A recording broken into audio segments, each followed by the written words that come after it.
Hi guys! Welcome to MJ Vlog! What's up? At today, well, kararating ko lang sa bahay na malengke. At yung mga pinamalengke ko. Okay. Hindi ko pa naayos, hindi ko pa nalalagay sa ref. So, today is my day off and kalalabas lang ni hubby ko sa hospital. So, kailangan magluto tayo ng masustansyang pagkain. Okay, so ang gagawin ko, magpapaasim ako ng pampano. Ito, nilagay ko na dito yung luya, sibuyas, bawang, kamatis, and onions. Ayan. So, meron akong pampano. Guys, oh, di ba ang laki? So, hugasan muna natin.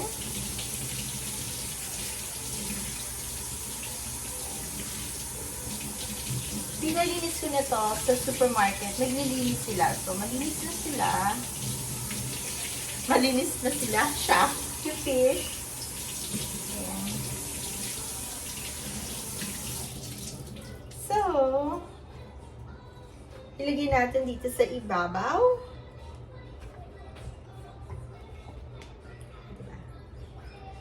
And I'll be right back.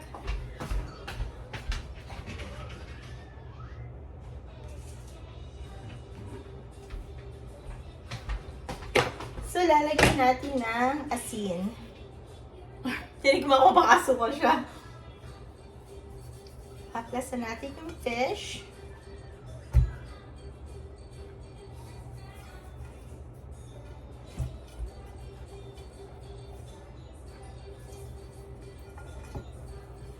Ayan. May fish na siya.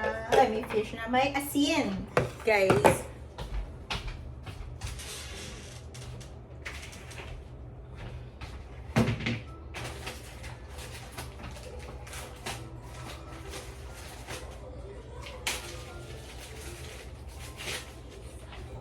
And syempre, paasim siya. Lagyan natin ng Nor, baka naman. No. Sige. Leftover ko tong Nor na to. Sa gamitin natin kasi sayang. Ito lalagay natin. We put water first. Lagyan muna natin ng water. Konti lang. Konting-konti. Ayan.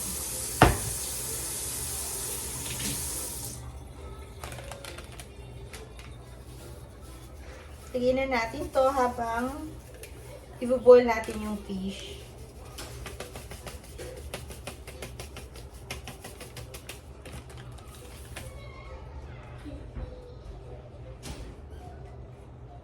Ayan na siya. Ate guys, pakita ko sa inyo. Ayan, o, diba? Ayan na siya, o. Kita nyo. Ayan, then, lagyan natin sa stove.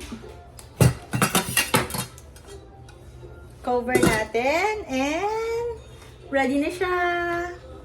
Adobo. You wanna cook adobo too? Ayan. I-cook ko daw adobo, sabi ng aking baby. Ayan.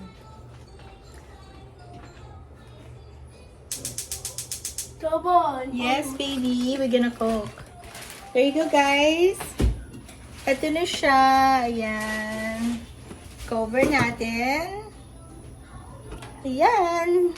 Masustansya at simpleng ulam, guys.